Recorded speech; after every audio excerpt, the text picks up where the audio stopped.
ಸಚಿವ ಸಂಪುಟ ವಿಸ್ತರಣೆ ವಿಳಂಬ ವಿಚಾರ ನಾನಂತೂ ಸಚಿವ ಸ್ಥಾನದ ಆಕಾಂಕ್ಷಿ ಅಲ್ಲ.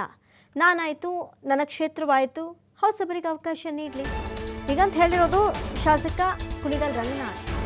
ಸಂಪುಟ ವಿಸ್ತರಣೆ ಬಗ್ಗೆ ನಾನು ಮಾತನಾಡಲ್ಲ, ನಾನು ಮಾತನಾಡುವಷ್ಟು ದೊಡ್ಡವನಲ್ಲ. ಈಗ ಸದ್ಯಕ್ಕೆ ಸಚಿವ ಸಂಪುಟ ವಿಸ್ತರಣೆಯಲ್ಲಿ ನನಗೆ ಸ್ಥಾನ ಬೇಕು ಅಂತ ಹೇಳಿ ಸಚಿವಾಕಾಂಕ್ಷಿಗಳು ಒಬ್ಬರಾದ ಮೇಲೆ ಒಬ್ಬರು ಪೈಪೋಟಿಯನ್ನು ನಡೆಸ್ತಾ ಇರುವಂಥದ್ದನ್ನು ನೋಡ್ತಾನೆ ಇದ್ದೀವಿ. ಆದರೆ ಈಗ ನೋಡಿ, ನಾನಾಯಿತು, ನನ್ನ ಕ್ಷೇತ್ರವಾಯಿತು, ಹೊಸಬರಿಗೆ ಅವಕಾಶ ನೀಡಲಿ ಅಂತ ಹೇಳಿರೋದು ಶಾಸಕ ಕುಣಿಗಲ್ ರಂಗನಾಥ್.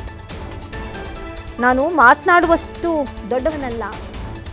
ಕುಣಿಗಲ್ ಶಾಸಕ ರಂಗನಾಥ್ ಕೊಟ್ಟಿರುವಂಥ ಹೇಳಿಕೆ ಬಹಳ ಅಚ್ಚರಿ ಅನಿಸುತ್ತೆ. ಸಂಪುಟ ವಿಸ್ತರಣೆ ಬಗ್ಗೆ ನಾನು ಮಾತನಾಡೋದಕ್ಕೆ ಹೋಗಲ್ಲ, ನಾನು ಅಷ್ಟು ದೊಡ್ಡವನಲ್ಲ ಅಂತ ಹೇಳಿದ್ದಾರೆ. ಯುವಕರಿಗೆ ಹೊಸಬರಿಗೆ ಅವಕಾಶ ಕೊಡಿ ಅಂತ ಕೇಳಬಲ್ಲೆ.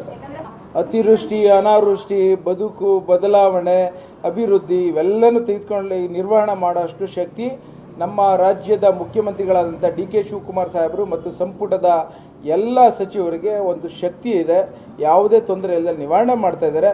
ಅದು ಕೆಲವು ಸೂಕ್ತವಾದಂಥ ಕಾಲದಲ್ಲಿ ತೆಗೆದುಕೊಂಡಂಥ ನಿರ್ಧಾರಕ್ಕೆ ನಾವೆಲ್ಲ ಕಾದು ಅದನ್ನು ಒಳ್ಳೆಯ ಒಂದು ನಿರ್ಧಾರಗಳು ತೆಗೆದುಕೋತಾರೆ ಅಂತ ನಾನು ಹೇಳಬಲ್ಲೆ. ನನಗೆ ಅದ್ರ ಬಗ್ಗೆ ಗೊತ್ತಿಲ್ಲ. ನಾನು ಅದೆಲ್ಲ ಮಾತಾಡೋಷ್ಟು ದೊಡ್ಡವನಲ್ಲ. ನಾನು ನನ್ನ ಕ್ಷೇತ್ರ, ನನ್ನ ಜನ, ನನ್ನ ರೈತಾಪಿ ಕುಟುಂಬ ವರ್ಗದವರು ಅಷ್ಟಕ್ಕೆ ನಾನು ಸೀಮಿತನಾಗಿ ನಾನು ಕೆಲಸ ಮಾಡ್ತಾಯಿದ್ದೀನಿ. ನಾನು ಯಾವತ್ತಿಂದ ಹೇಳ್ತಾ ಇದ್ದೀನಲ್ಲ, ನಾನು ಯಾವುದೇ ಕಾರಣಕ್ಕೂ ಆ ಒಂದು ಸಂಪುಟದ ವಿಸ್ತರಣೆ ವಿಚಾರದಲ್ಲಿ ನಾನು ಅದ್ರ ಬಗ್ಗೆ ಏನು ಕಾಮೆಂಟ್ ಮಾಡಲಿಕ್ಕೆ ಹೋಗೋದಿಲ್ಲ. ಅದ್ರ ಪಾಡ್ಗೆ ಅದಾಗುತ್ತೆ. ನಾನು ಆಕಾಂಕ್ಷಿದಾರಲ್ಲ ಅನ್ನೋದನ್ನು ಒತ್ತು ಕೊಟ್ಟು ಹೇಳ್ತಾ ಇದ್ದೀನಿ.